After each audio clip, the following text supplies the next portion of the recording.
Sarah Martinez stood at the entrance of the Navy Recruitment Center in San Diego, her heart pounding against her ribs. The morning sun cast long shadows across the concrete steps as she took a deep breath and pushed open the heavy glass doors.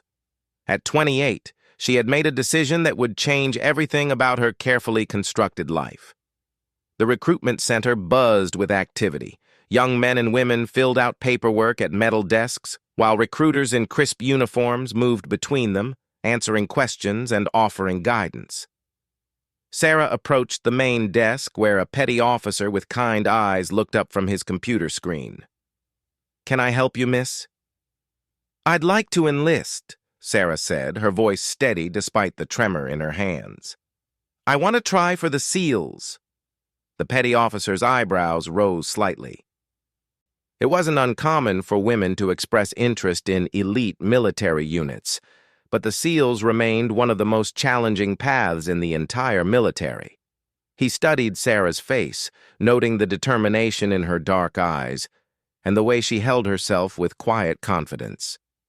"That's a serious commitment," he said gently. "The training is incredibly demanding, both physically and mentally. Have you considered other specialties that might be a better fit?" Sarah had expected this response.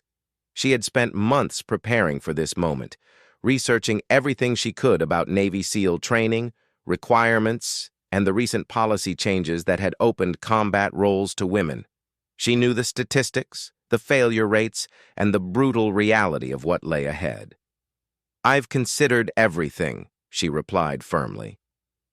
"This is what I want to do." The recruiter nodded and began pulling out the necessary paperwork. As Sarah filled out form after form, she thought about the journey that had brought her to this moment. Growing up in a small town in Texas, she had always been different from other girls her age. While her classmates played with dolls, Sarah climbed trees and built forts. She ran track in high school and studied martial arts in college, earning a black belt in Brazilian Jiu-Jitsu.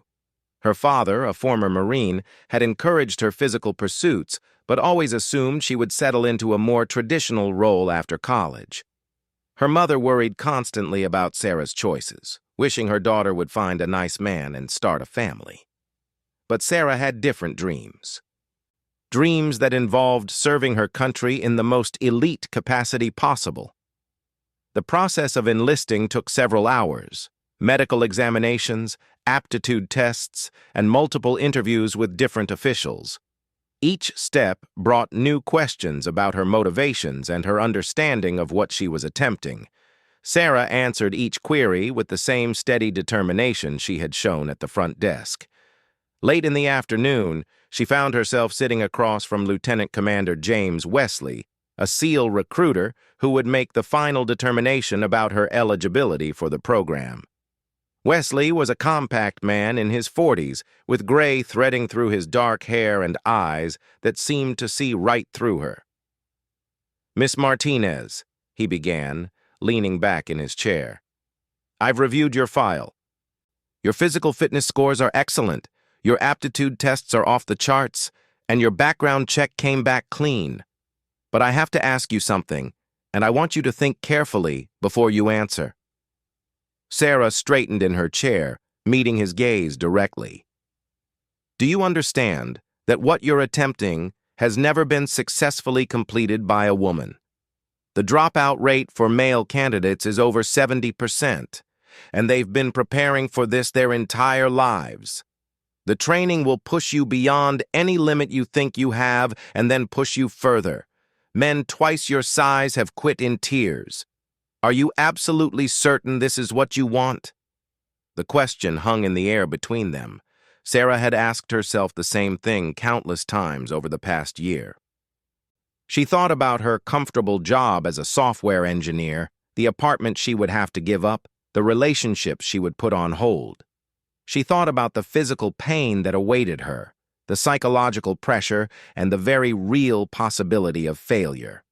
"Sir," she said finally, "I've wanted this since I was 12 years old and watched a documentary about Navy SEALs.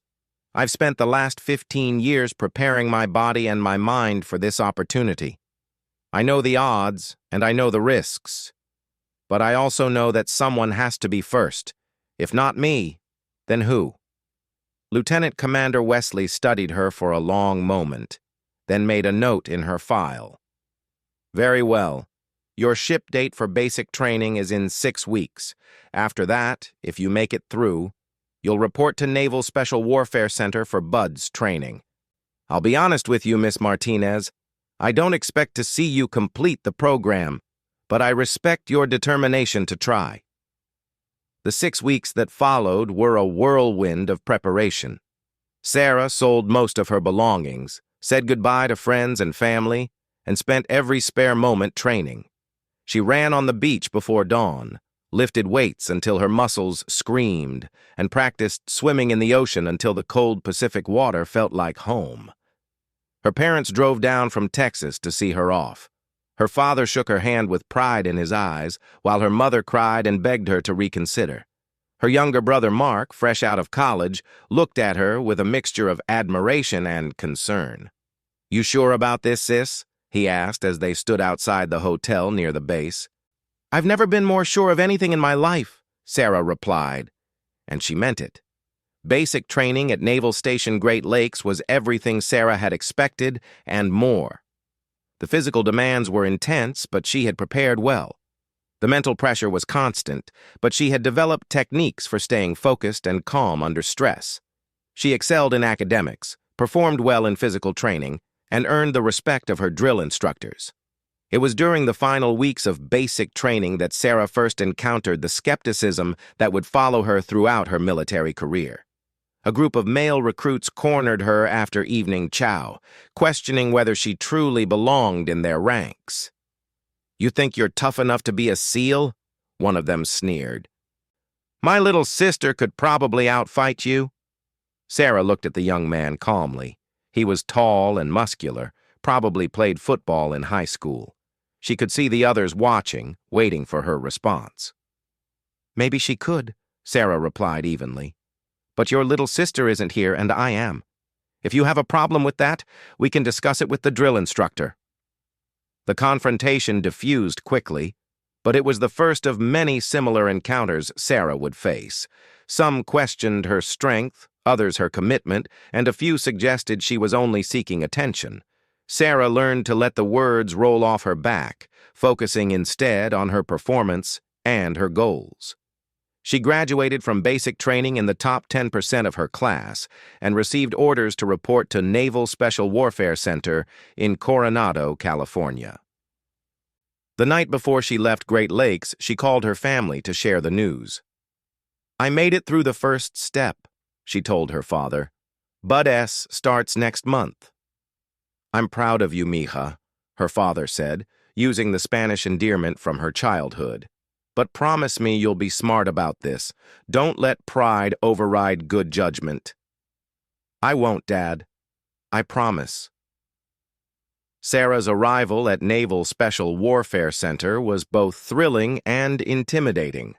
The base was home to the most elite warriors in the American military, and she could feel the weight of history and tradition in every building and training facility.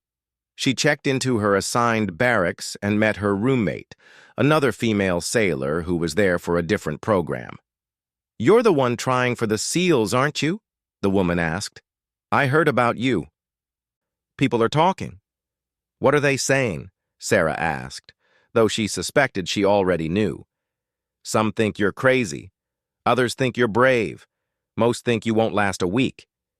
Sarah unpacked her few belongings methodically. She had heard all of these opinions before, and she would probably hear them many more times. What mattered now was not what people thought, but what she could prove. The week before BUD's training officially began was filled with administrative processing, medical examinations, and preliminary fitness tests. Sarah met her fellow candidates, a group of 42 men from various backgrounds and military specialties. Some were fresh from basic training like herself, while others were experienced sailors looking to join the SEAL community. The atmosphere was charged with nervous energy and competitive tension. Everyone knew that most of them would not complete the program. The question wasn't whether they would be pushed to their limits, but whether they would break when they got there. Sarah kept to herself during those first few days, observing her classmates and getting a feel for the group dynamics. She noticed that some of the men seemed to view her as a curiosity, while others acted as though she didn't exist at all. A few offered friendly encouragement, but she could sense the underlying doubt in their voices. On the Friday evening before training began, the candidates gathered in a classroom for their final briefing. The instructor, a grizzled senior chief with multiple deployments and 20 years of SEAL experience, looked out over the group with the expression of a man who had seen countless young warriors come and go. "Gentlemen," he began, then paused and looked directly at Sarah. "And lady, in 72 hours you will begin the most challenging military training program in the world. Some of you think you know what that means. You don't." He walked slowly across the front of the room, his boots clicking against the polished floor. "Bud S. will strip away every comfortable lie you've told yourself about who you are and what you're capable of. It will find your breaking point and then ask you to go beyond it. Most of you will discover that your breaking point comes much sooner than you expected." The room was absolutely silent. Sarah could hear the distant sound of waves breaking against the shore. "The instructors are not here to help you succeed. They are here to help you fail. Their job is to create conditions so difficult, so painful, and so psychologically demanding that you will want nothing more than to quit. And the moment you show any weakness, any doubt, any hesitation, they will exploit it without mercy."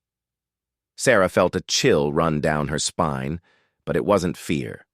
It was anticipation.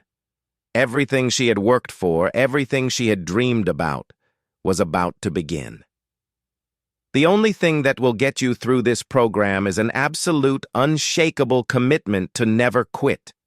Not when your body is screaming in pain. Not when your mind is telling you it's impossible. Not when every rational thought in your head is begging you to make it stop. If you have any doubt about your commitment, any hesitation about your purpose here, I strongly encourage you to leave now. No one will think less of you for making an intelligent decision about your limitations."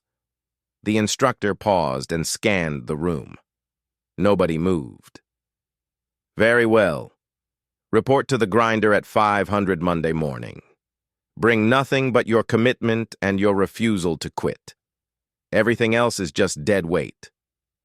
That weekend, Sarah spent long hours walking on the beach, mentally preparing for what lay ahead. She thought about her father's words of caution and her mother's tears. She thought about the software engineering job she had left behind and the comfortable life she had abandoned. She thought about all the reasons she could fail and all the people who expected her to fail. But mostly, she thought about a 12-year-old girl sitting in a darkened living room, watching a documentary about Navy SEALs and making a promise to herself that she would someday join their ranks. That girl had grown into a woman who had never backed down from a challenge, never settled for less than her dreams demanded, and never let anyone else define what she was capable of achieving. Monday morning would bring the first test of that promise. Sarah Martinez was ready. The alarm clock screamed at 04:30, but Sarah Martinez was already awake. She had been staring at the ceiling for the past hour, running through mental preparations and visualization exercises she had practiced countless times. Today was the first day of Bud's training, and she knew that everything she had worked toward in her life had led to this moment. She dressed quickly in the prescribed physical training uniform and made her way through the pre-dawn darkness to the grinder, the large asphalt courtyard where SEAL candidates gathered for training. The Pacific Ocean breeze carried the salt smell of the sea and the distant sound of waves breaking against the shore. Other candidates were already arriving, their faces tense with anticipation and nervous energy. At exactly 0500, the instructors appeared as if materializing from the shadows themselves. Senior Chief Ramirez, the lead instructor Sarah had met the previous Friday, stood before the group with 3 other SEAL instructors flanking him, They wore simple brown t-shirts and camouflage pants, but their presence commanded absolute attention. "Drop!" Senior Chief Ramirez barked without preamble. 43 bodies hit the asphalt in push-up position. Sarah felt the rough surface against her palms as she waited for the next command.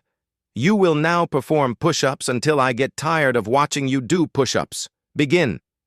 The next hour was a blur of physical torture disguised as exercise.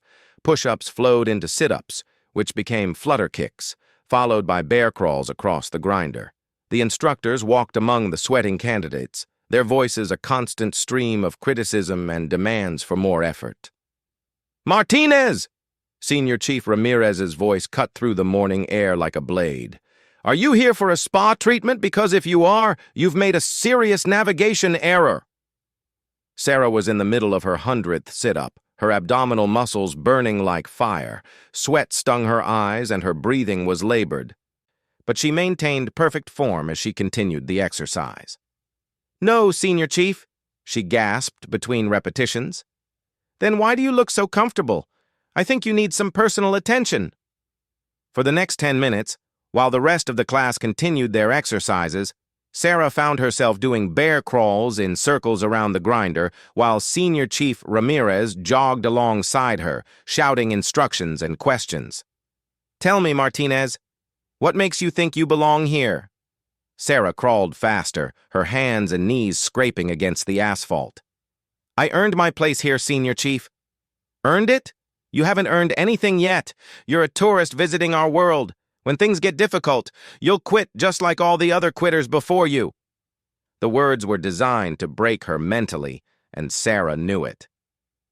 She had studied the psychological tactics used in SEAL training and understood that the instructor's job was to create stress and pressure that would reveal each candidate's true character.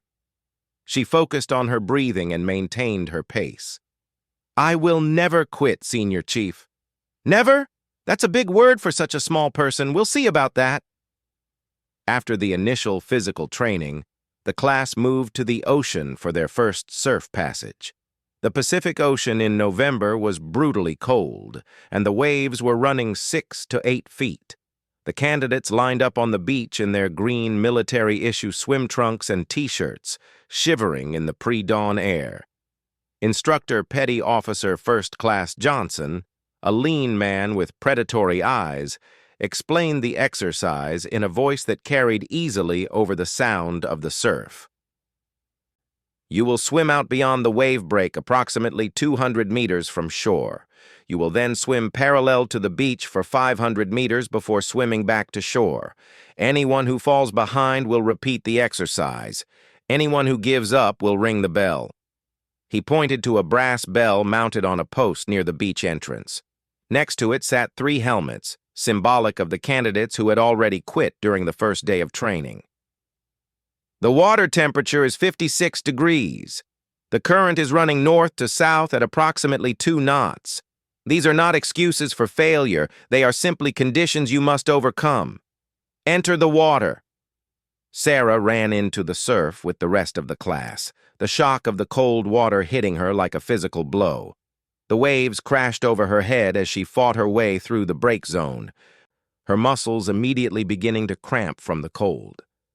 She had trained in cold water, but nothing had prepared her for this level of sustained discomfort. The swim itself was a test of will, as much as physical ability. The ocean seemed determined to push the candidates back to shore, while the cold water sapped their strength with every stroke. Sarah focused on her technique and her breathing, ignoring the voice in her head that whispered about the warm, dry barracks waiting back on shore. Halfway through the parallel swim, she noticed one of her classmates beginning to struggle. Petty Officer Thompson, a stocky sailor from Michigan, was falling behind and showing signs of hypothermia. His stroke had become erratic, and Sarah could see the glazed look in his eyes that indicated he was losing the battle with the cold. Without thinking, Sarah altered her course to swim alongside Thompson. She knew that helping another candidate might draw negative attention from the instructors, but she also knew that no SEAL ever left a teammate behind. "Stay with me, Thompson," she called out over the sound of the waves. "Match my stroke rate. We're almost there." Thompson looked at her with confusion and gratitude, then began to follow her lead. Sarah slowed her pace slightly to ensure he could keep up, while maintaining a steady rhythm that would get them both through the exercise. They completed the swim together, crawling out of the surf onto the sandy beach where the instructors waited with stopwatches and disapproval. "Martinez!" Senior Chief Ramirez's voice boomed across the beach. "Did I ask you to become a swimming instructor?" Sarah stood at attention, water streaming from her hair and uniform. "No, Senior Chief." "Then why were you playing lifeguard out there?" "Petty Officer Thompson was struggling, Senior Chief. I provided assistance to a teammate." "Teammate?" Ramirez stepped closer, his face inches from Sarah's. "You don't have teammates yet. You're candidates. You haven't earned the right to call each other teammates. Thompson's weakness is not your responsibility." Sarah maintained eye contact with the Senior Chief, her jaw set with determination. "A SEAL never leaves anyone behind, Senior Chief. I thought that was one of our core values." A dangerous silence fell over the beach. The other candidates stood frozen, waiting to see how the instructors would respond to what could be interpreted as insubordination. Sarah held her breath, wondering if she had just ended her SEAL dreams before they had truly begun. Slowly, Senior Chief Ramirez smiled. It was not a pleasant expression. "You think you understand our values already? You think 14 hours of training makes you an expert on being a SEAL? Drop and give me 50 push-ups. Now!" Sarah hit the sand immediately and began cranking out push-ups while the cold Pacific wind whipped across her wet uniform. She could feel the eyes of the other candidates on her, some sympathetic, others relieved that they weren't the ones being singled out. "Count them out loud, Martinez. I want to hear every single repetition." 1, 2, 3. Sarah's voice carried clearly across the beach as she continued the punishment. Her arms were already exhausted from the morning's activities, but she maintained perfect form through all 50 repetitions.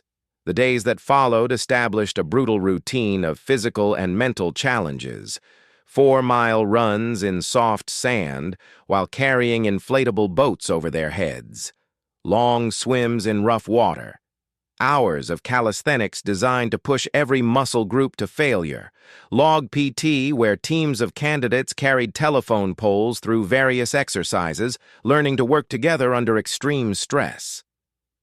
Sarah found herself constantly being singled out by the instructors, who seemed determined to find her breaking point. She received more punishment exercises, more personal attention, and more criticism than most of her classmates. Some of the other candidates began to resent her presence, believing that her status as the first woman in BUDS was bringing unwanted attention to the entire class. "They're going harder on all of us because you're here," complained Seaman Rodriguez during a rare break between exercises. "Maybe you should think about whether this is really worth it." Sarah looked at Rodriguez steadily. He was a good sailor and a strong performer, but the stress was getting to him just like it was getting to everyone else. "They're going hard on us because that's their job," she replied calmly. "If you want someone to blame for the difficulty, blame the instructors. They're the ones setting the standards, not me." The conversation was interrupted by the sound of the brass bell ringing. Another candidate had decided he'd had enough. It was the 15th person to quit in the first week of training, and Sarah knew more would follow. The psychological pressure was relentless and multifaceted. Sleep deprivation was used as a weapon, with candidates getting no more than 4 hours of rest per night. Meals were rushed affairs with barely enough time to consume the calories needed to fuel their activities. The instructors seemed to have a supernatural ability to identify each person's individual weaknesses and exploit them mercilessly. For Sarah, much of the psychological warfare centered around her gender and her right to be there. The instructors questioned whether she was strong enough, tough enough, and mentally resilient enough to earn the title of Navy SEAL. They suggested that she was a publicity stunt, a political statement, or simply someone who didn't understand what she was attempting. Martinez. "You're holding back the entire team," Instructor Johnson shouted during a particularly difficult boat evolution. "Your teammates are suffering because you can't carry your weight." Sarah was helping to carry a 200-pound inflatable boat over her head while running through soft sand. Her shoulders felt like they were on fire, and her legs trembled with exhaustion. But she could see that she was maintaining her position in the boat crew and carrying her share of the load. "I'm carrying my weight, Instructor Johnson," she replied through gritted teeth. "Are you arguing with me, Martinez?" "No, Instructor Johnson, I'm stating a fact." "Facts? You want to talk about facts? Here's a fact. You're the weakest link in this evolution. Here's another fact. Your weakness is causing your boat crew to fail. Drop the boat and give me mountain climbers until I get tired of watching you." Sarah immediately dropped out from under the boat and began the exercise while her boat crew continued without her. Mountain climbers were a particularly brutal form of punishment that combined the difficulty of holding a push-up position with the cardiovascular stress of running in place. She could hear Instructor Johnson's voice over her labored breathing. "This is what happens when standards are lowered. This is what happens when politics gets involved in military training. Your teammates suffer because you can't handle the load." The words stung more than the physical punishment, not because they were true, but because Sarah knew they were designed to plant seeds of doubt in her mind and in the minds of her classmates. She understood the psychological game being played, but understanding it didn't make it any easier to endure. After what felt like hours but was probably only minutes, Instructor Johnson finally allowed her to rejoin her boat crew. They had fallen significantly behind the other boats, and Sarah could see the frustration on her teammates' faces. "Sorry, guys," she whispered as she resumed her position under the boat. "Just keep moving," replied Petty Officer Davis, the senior member of their crew. "We're all getting hammered out here." That evening, as the candidates cleaned their gear and prepared for a few hours of precious sleep, Sarah found herself reflecting on the day's events. She was holding her own physically, matching or exceeding the performance of many of her male classmates. But the psychological pressure was unlike anything she had experienced before. She thought about the conversation with Rodriguez and wondered how many of her classmates truly blamed her for the difficulty they were all experiencing. She thought about the constant criticism from the instructors and questioned whether she was being treated fairly or being held to an impossible standard. Most of all, she thought about the brass bell that stood as a constant reminder of the option to quit. Every candidate walked past it multiple times each day, and every candidate had moments when its promise of relief from the suffering seemed almost irresistible. But Sarah had made a promise to herself long before she arrived at Bud S, and she intended to keep it regardless of the cost. She would not be the first woman to attempt SEAL training, but she was determined not to be another statistic of failure. Whatever the instructors threw at her, she would find a way to overcome it. The second week of training brought new challenges and new opportunities for the instructors to test their candidates' resolve. Pool competency was introduced, a series of underwater exercises designed to test comfort and competence in an aquatic environment. Candidates had to demonstrate their ability to swim underwater for extended distances, tie knots while holding their breath, and most challenging of all, survive drown-proofing. Drown-proofing required candidates to enter the pool with their hands and feet bound, then stay afloat for 20 minutes, swim to the bottom of the 12-foot pool to retrieve objects with their teeth, and perform various other tasks that seemed designed to trigger every survival instinct in the human body. Sarah approached the pool with the same methodical preparation she brought to every challenge. She had practiced breath-holding techniques and studied the physics of underwater movement. She understood that panic was the enemy, and that mental control was more important than physical strength in this evolution. When her turn came, she allowed the instructors to bind her hands behind her back and tie her feet together. The pool water was cold and chlorinated, and she could feel the weight of the other candidate's attention as she prepared to enter. Martinez? Senior Chief Ramirez's voice echoed across the pool deck. Remember, if you panic and need rescue, you're done. No second chances, no do-overs. You sink or swim on your own. Sarah nodded and slipped into the water. The sensation of being helpless in a hostile environment was immediately overwhelming, and she could feel her heart rate beginning to climb. She forced herself to breathe slowly and deeply, using techniques she had learned from meditation and yoga practice. The first phase required her to stay afloat for 20 minutes, using only a bobbing motion. She would sink below the surface, push off the bottom with her feet, break the surface to grab a quick breath, then sink again. It was exhausting and monotonous, requiring absolute focus and rhythm. Halfway through the evolution, Sarah began to feel the effects of oxygen deprivation and physical fatigue. Her movements became less efficient, and she found herself spending more time underwater between breaths. The temptation to panic and call for help was strong, but she fought it off with visualization techniques and positive self-talk. "You've trained for this," she told herself during a brief moment at the surface. "You belong here. You can do this." She completed the full 20 minutes and moved on to the underwater retrieval portion of the test. Swimming to the bottom of the pool with bound hands and feet required perfect buoyancy control and efficient movement. Sarah had to grab a dive mask with her teeth and bring it to the surface, then return for other objects.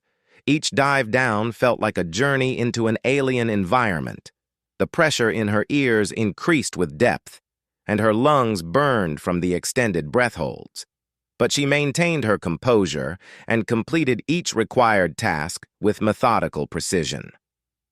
When she finally climbed out of the pool, exhausted but successful, she could see surprise on some of the instructors' faces.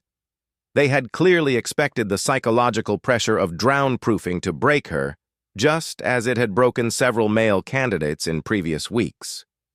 "Not bad, Martinez," Instructor Johnson said quietly as she toweled off.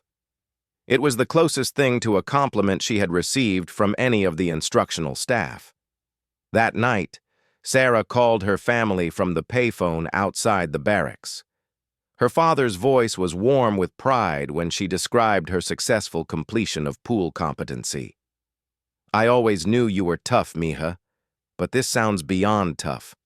How are you holding up mentally?" Sarah considered the question carefully. She was exhausted, stressed, and constantly being pushed beyond her comfort zone. But she was also discovering reserves of strength and determination she hadn't known she possessed. "I'm okay, Dad. It's hard, really hard, but I'm learning things about myself I never knew. I think I can do this." "I know you can," her father replied. "Your mother and I are proud of you no matter what happens. But don't forget that it's okay to come home if you need to. There's no shame in recognizing your limits." After hanging up, Sarah walked back to her barracks thinking about her father's words. She appreciated his support and his permission to quit if necessary, but she also knew that quitting was not an option she was willing to consider. She had come too far and sacrificed too much to give up now. The third week of training brought the introduction of land navigation exercises and small unit tactics. Candidates learned to move through terrain while avoiding detection, to work together in fire teams, and to accomplish missions under extreme stress and fatigue. Sarah excelled in these evolutions, drawing on her background in outdoor activities and her natural aptitude for problem-solving. She found that her smaller size was actually an advantage when it came to moving quietly through brush and finding concealed positions. During one particularly challenging night navigation exercise, Sarah's 4-person team became lost in the hills above Coronado. They had been given a series of checkpoints to find using only map and compass, and they were already behind schedule when they realized they had taken a wrong turn somewhere in the darkness. "We're screwed," muttered Petty Officer Williams, a former college football player who was struggling with the precision required for navigation. "We're never going to find these points in time." "Let me see the map," Sarah said, pulling out a red-filtered flashlight. She studied their route and compared it to the terrain features she could make out in the moonlight. "We missed the turn at that saddle about a half-mile back," she said, pointing to a depression between two hills. "If we backtrack and take the correct azimuth, we can still make it to the next checkpoint." "Are you sure?" asked Seaman Carter, another team member. "If we're wrong, we'll be even more behind." Sarah looked at the map again, double-checking her calculations. "I'm sure. Trust me." The team followed her lead, retracing their steps and finding the correct route. They completed all their assigned checkpoints with minutes to spare, earning praise from the instructors and building Sarah's reputation as someone who could perform under pressure. But not every evolution went smoothly. During a timed run carrying telephone poles, Sarah's team fell behind when one of their members, Petty Officer Morrison, began to struggle with heat exhaustion. The instructors immediately focused their attention on what they saw as a failing team performance. "Martinez! Your team is pathetic! You're dragging behind every other group.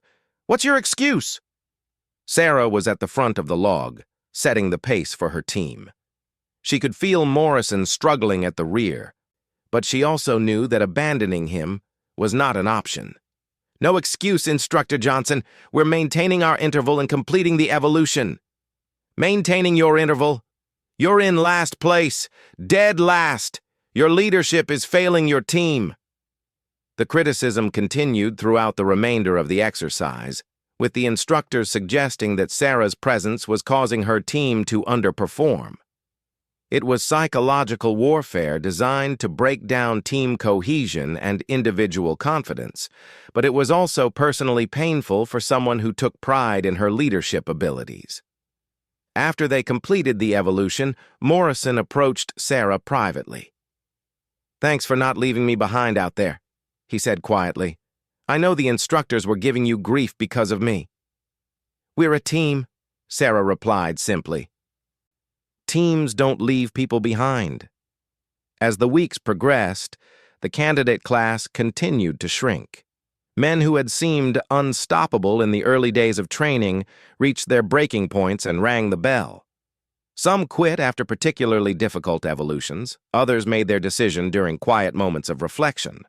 Sarah watched each departure with mixed emotions. Part of her felt sad to see committed sailors give up on their dreams. Another part of her felt relieved that she was still there, still fighting, still proving that she belonged. The instructors continued their relentless pressure, but Sarah began to notice subtle changes in their approach. They still singled her out for extra attention and criticism, but there seemed to be less malice behind it. They were testing her, pushing her to her limits, but they were also beginning to accept that she might actually have what it took to complete the program. Senior Chief Ramirez pulled her aside after a particularly challenging day of training that had seen 3 more candidates quit. "Martinez," he said, his voice serious but not hostile. "You've lasted longer than most people expected. Longer than I expected, if I'm being honest. But the hardest part is still ahead of you. Hell Week is coming, and that's where we separate the players from the pretenders. Are you ready for that?" Sarah met his gaze directly. "I'm ready for whatever you throw at me, Senior Chief." "We'll see about that," he replied. But there was something in his expression that might have been respect. That night, as Sarah lay in her bunk listening to the distant sound of waves breaking against the shore, she thought about how much she had already changed since arriving at Bud S. She was stronger physically, more confident mentally, and more determined than she had ever been in her life. Hell Week was indeed coming, and she knew it would test every aspect of her character and preparation. But she also knew that she had already proven something important to herself and to the instructors who had doubted her. She was not just surviving SEAL training, she was excelling at it. 5 months had passed since Sarah Martinez first set foot on the grinder at Naval Special Warfare Center. Hell Week had come and gone, leaving behind only 18 of the original 43 candidates who had started the program. Sarah was not only still standing, but she had emerged as one of the top performers in her class. The transformation was remarkable. The uncertain young woman who had walked into the recruitment center in San Diego had been forged into something harder, sharper, and more confident.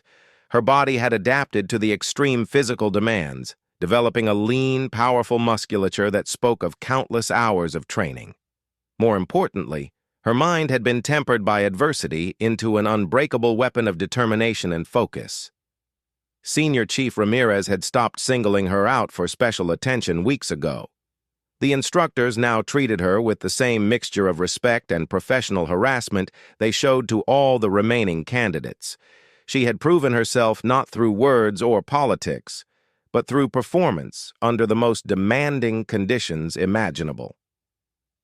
The morning of graduation from the first phase of SEAL training dawned clear and bright. Sarah stood in formation with her 17 remaining classmates, wearing the crisp dress blue uniform that marked formal Navy occasions. Their families had come from across the country to witness this moment, and Sarah could see her parents in the crowd, her father standing tall with pride, and her mother dabbing at her eyes with a handkerchief. Admiral Rebecca Thompson, the first female admiral to oversee Navy special warfare operations, had come to address the graduating class.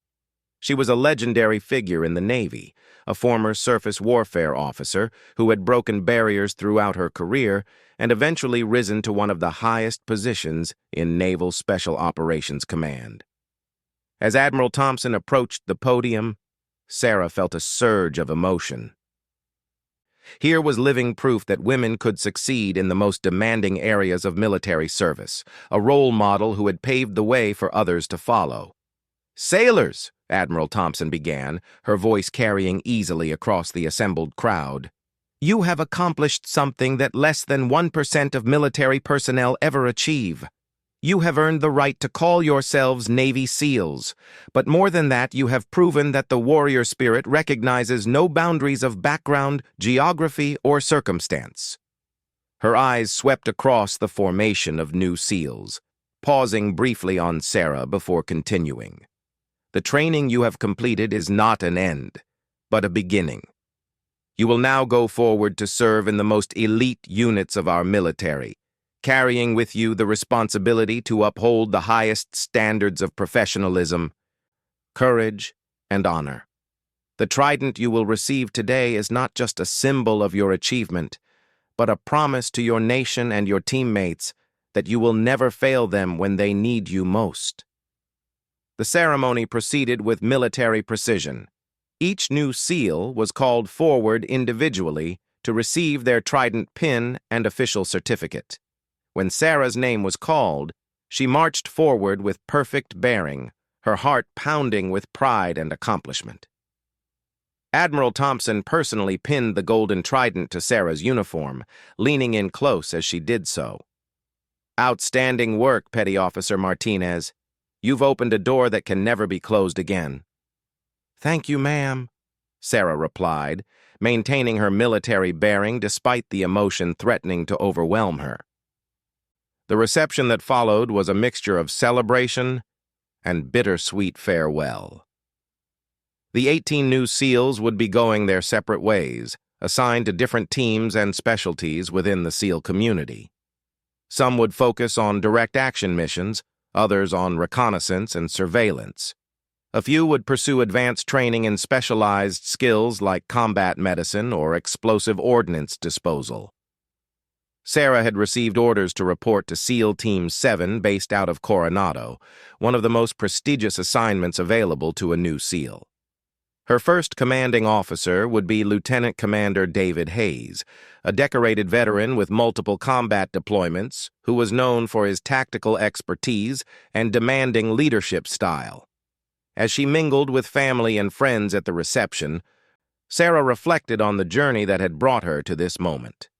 The physical challenges had been brutal, but they had been the least of her obstacles. The real battle had been psychological and cultural, fighting against decades of assumptions about what women could and could not accomplish in military service.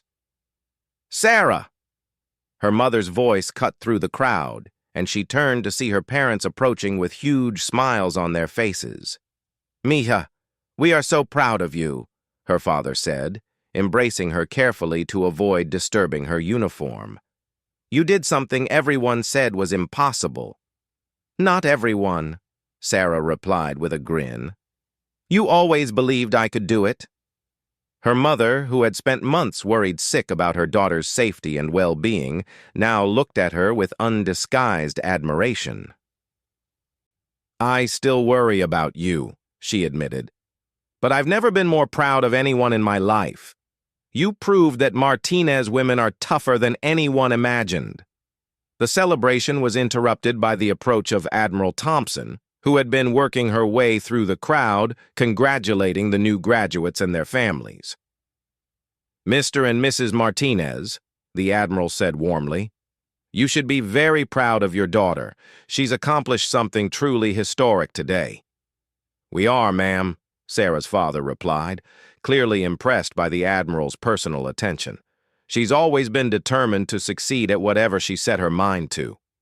Admiral Thompson nodded approvingly. "That determination will serve her well in the teams. The real work is just beginning." Later that evening, as the formal ceremonies concluded and families began to depart, Sarah found herself standing alone on the beach near the Naval Special Warfare Center. The sun was setting over the Pacific Ocean, painting the sky in brilliant shades of orange and red. The sound of waves breaking against the shore brought back memories of those first brutal training sessions in the cold surf. Senior Chief Ramirez approached from behind, his footsteps silent on the sand despite his size. "Congratulations, Petty Officer Martinez," he said, coming to stand beside her as they both looked out over the water. "You earned this." "Thank you, Senior Chief. I know it wasn't easy on you and the other instructors, having to deal with all the attention my being here brought." Ramirez was quiet for a moment, considering his response. "You want to know the truth? When you first showed up, I thought you were a publicity stunt. I figured you'd last maybe a week before ringing the bell and going back to whatever comfortable job you came from. I was wrong." He turned to face her, his expression serious. "You didn't just complete the program, Martinez. You excelled at it. You earned the respect of every instructor and every one of your classmates through performance, not through politics or special treatment. That's the only way it matters in this community." Sarah felt a surge of gratitude toward the man who had made her life miserable for months, but who had also helped forge her into something stronger than she had ever imagined possible. "The instructors weren't the only ones who had doubts," she admitted. "There were plenty of times when I wondered if I was crazy for attempting this." "Everyone has those moments," Ramirez replied. "The difference between SEALs and everyone else is that we push through those moments instead of giving in to them. You proved you have that quality, which is why you're wearing that trident." 3 weeks later, Sarah reported for duty at SEAL Team 7. The team compound was a sprawling complex of buildings and training facilities that buzzed with constant activity. SEALs in various stages of training and preparation moved between classrooms, weapons ranges, and equipment shops with the purposeful intensity that marked elite military units.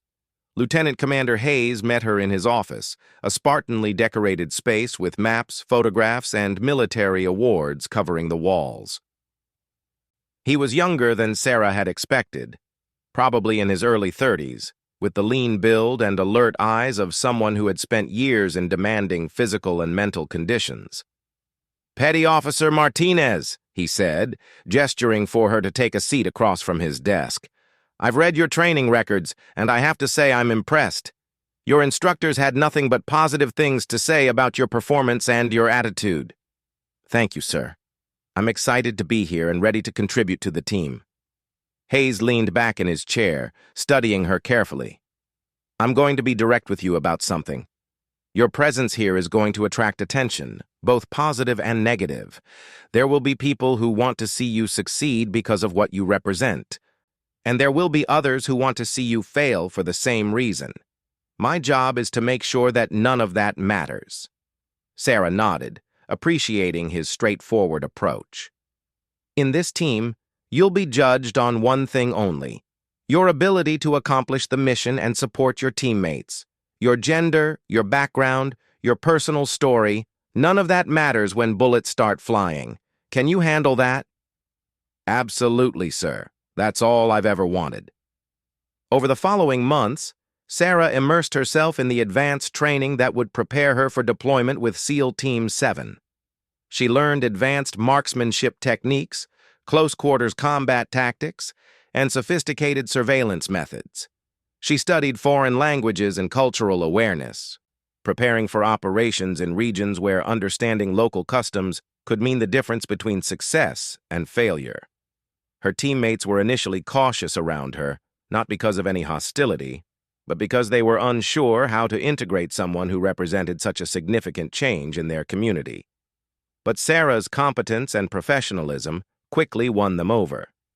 During a particularly challenging training exercise in the Nevada desert, Sarah's fire team was tasked with infiltrating a mock enemy facility and gathering intelligence without being detected.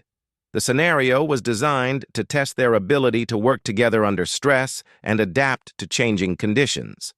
Halfway through the exercise, their planned route was compromised when enemy patrols appeared in areas that were supposed to be clear. Sarah spotted the problem first and quickly developed an alternative approach that would take them through more difficult terrain but avoid detection. "Martinez has a point," said Petty Officer First Class Anderson, the team leader. "Her route will work, but it means crawling through about a quarter-mile of rocky ground." "Better than getting caught," replied Hospital Corpsman Second Class Wilson. "Let's do it." The modified route was brutal, requiring them to low crawl over sharp rocks and through thorny brush in complete darkness. But Sarah's navigation was perfect, and they reached their objective without being detected by the opposing force. "Nice work," Anderson told her as they prepared to extract from the area. "Good eye for spotting that patrol pattern." It was a small moment, but an important one. Sarah was no longer the woman trying to prove she belonged. She was simply another SEAL doing her job competently and professionally. The real test came 8 months later, when SEAL Team 7 received deployment orders to Afghanistan. The mission would involve working with Afghan special forces to conduct counterterrorism operations in some of the most dangerous regions of the country. The night before deployment, Sarah called her parents to let them know she would be out of communication for an extended period. She couldn't give them any details about where she was going or what she would be doing, but they understood the implications. "Be safe, Mia," her father said, his voice heavy with emotion. "Remember that you're not just representing yourself over there. You're representing all of us who believed in you." "I will, Dad." "I love you." The deployment to Afghanistan was everything Sarah had trained for and more. The physical demands were constant, the psychological pressure was intense, and the stakes were literally life and death. But she found herself thriving in an environment where her skills and training could be put to their ultimate test. Her first combat operation was a night raid on a Taliban compound suspected of harboring bomb-making materials. Sarah's role was to provide security while other team members searched the buildings and detained suspected insurgents. The compound was located in a remote valley accessible only by helicopter, surrounded by mountains that provided perfect hiding spots for enemy snipers. As the helicopters approached the landing zone, Sarah felt the familiar surge of adrenaline she had experienced countless times in training, but magnified by the knowledge that this time the danger was real. The operation went smoothly at first. The team fast-roped from their helicopter and quickly secured the perimeter while another squad moved toward the main buildings. Sarah took position behind a low stone wall that provided cover while giving her a clear view of the surrounding terrain. Through her night vision goggles, she could see the ghostly green landscape of the Afghan countryside. Everything was silent except for the distant sound of helicopters circling overhead and the quiet voices of her teammates communicating through their radio headsets. Then the shooting started. Muzzle flashes erupted from a building about 300 meters to the east. followed immediately by the distinctive crack of AK-47 rifles. Bullets snapped through the air over Sarah's head, and she could hear her team leader calling for support over the radio. "Contact east. Multiple shooters in the two-story building. Martinez, can you get eyes on?" Sarah adjusted her position and peered through her rifle scope toward the enemy position. She could see at least 3 muzzle flashes coming from windows on the second floor, and possibly more shooters on the ground level. "I count 3 to 5 shooters, second floor of the building," she reported calmly. "Range approximately 300 meters. Can you engage?" Sarah settled into a stable shooting position, controlling her breathing and heart rate the way she had practiced thousands of times. The rifle felt familiar and comfortable in her hands, an extension of her will and training. "Engaging," she replied, and squeezed the trigger. Her first shot silenced one of the muzzle flashes immediately. She quickly acquired a second target and fired again, then a third. Within 30 seconds, the enemy fire from the building had stopped completely. "Nice shooting, Martinez," came the voice of her team leader. "Building is quiet." The rest of the operation proceeded without further incident. The team successfully searched the compound, detained 2 suspected bomb makers, and recovered a significant cache of explosive materials. Most importantly, everyone made it home safely. During the debrief the following morning, Lieutenant Commander Hayes specifically mentioned Sarah's performance during the contact. "Martinez showed excellent marksmanship under fire and helped neutralize the threat quickly and efficiently. Her actions contributed directly to the success of the mission and the safety of the team." It was the kind of professional recognition that every SEAL worked for, acknowledgement that she had performed her duties competently when it mattered most. But for Sarah, the real satisfaction came from knowing that she had justified the faith placed in her by everyone who had supported her journey. Over the course of the 6-month deployment, Sarah participated in dozens of operations ranging from intelligence gathering to direct action raids. She earned a reputation for reliability, competence, and calm performance under pressure. Her teammates came to trust her completely, and the Afghan Special Forces soldiers they worked with accepted her as just another member of the American Special Operations Team. The deployment also brought moments of intense danger and close calls that tested every aspect of her training and character. During one operation, her helicopter was forced to make an emergency landing in hostile territory after taking small arms fire. The team had to fight their way to an extraction point while carrying a wounded teammate, a grueling march through mountainous terrain under constant threat of enemy contact. Sarah helped carry the wounded SEAL for over 5 miles, sharing the load with her teammates while maintaining security and navigation duties.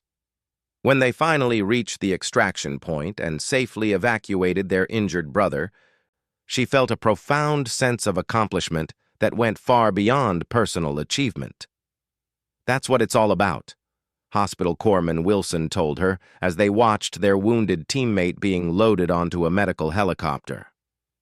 "Taking care of each other when things get bad." Sarah nodded, understanding that she had crossed another invisible threshold. She wasn't just a competent operator anymore. She was someone her teammates could depend on when everything was on the line. The team returned from Afghanistan with commendations for their performance and 0 casualties, a testament to their training, professionalism, and mutual support. Sarah was awarded the Bronze Star for her actions during the deployment, specifically for her marksmanship during the compound raid and her leadership during the emergency extraction. At the award ceremony, Admiral Thompson again presided over the event.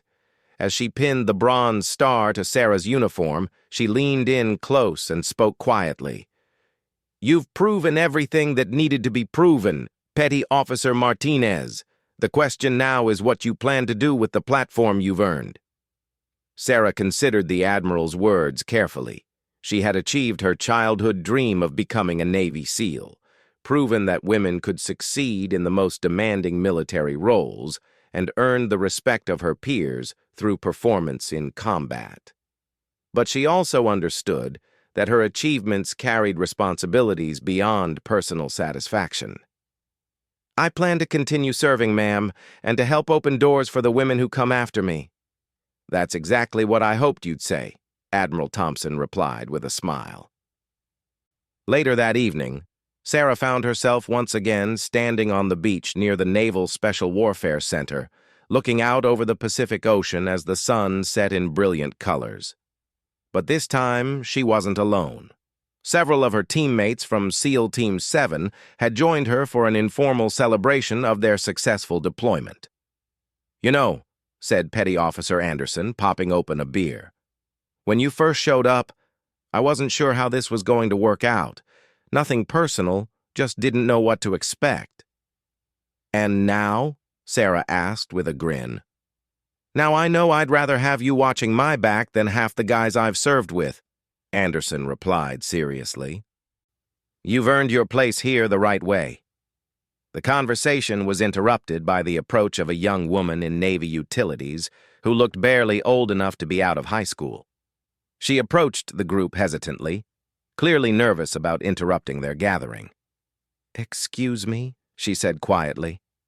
"Are you Petty Officer Martinez?" Sarah turned toward the young woman, noting the determination in her eyes despite her obvious nervousness. "Yes, I am. What can I do for you?" "I'm Seaman Recruit Jennifer Walsh. I start Bud S training next week, and I wanted to thank you for showing that it was possible." Sarah studied the young woman's face, seeing something of herself as she had been just 2 years earlier. The same mixture of determination and uncertainty. The same dreams of proving herself in the most demanding environment possible. "Have you prepared yourself for what you're about to attempt?" Sarah asked seriously. "Yes, ma'am. I've been training for 18 months. Physical conditioning, swimming, mental preparation. I know it's going to be the hardest thing I've ever done." "It will be," Sarah confirmed. "But if you're truly committed, if you're willing to push through every moment when quitting seems like the smart choice, then you can succeed. The standards are the same for everyone, and the only thing that matters is meeting them." "Thank you, ma'am. That's all I needed to hear." As the young woman walked away, Anderson looked at Sarah with newfound respect. "You realize what just happened, right? That kid is here because of what you accomplished. You didn't just break a barrier for yourself, you opened a path for others to follow." Sarah watched Seaman Recruit Walsh disappear into the gathering darkness, heading toward her own date with Destiny on the grinder where Sarah had first proven herself. The cycle was continuing, the impossible was becoming routine, and the future held possibilities that had been unimaginable just a few years earlier. She thought about the 12-year-old girl who had made a promise to herself while watching a documentary about Navy SEALs. That promise had been kept, but it had also evolved into something larger. She was no longer just pursuing her own dreams. She was helping others pursue theirs. The brass bell that had once symbolized the temptation to quit now represented something entirely different. It stood as a reminder that the only limits on human achievement were the ones people accepted in their own minds. Sarah Martinez had refused to accept those limits, and in doing so, she had changed not just her own life, but the lives of countless others who would follow in her footsteps. The first female Navy SEAL in history stood on the beach where it all began, surrounded by teammates who judged her only by her performance and her character. The trident on her uniform caught the last rays of sunlight, a symbol of achievement that had once seemed impossible, but was now simply the foundation for whatever challenges lay ahead. Admiral Thompson had been right. This was not an ending, but a beginning, but a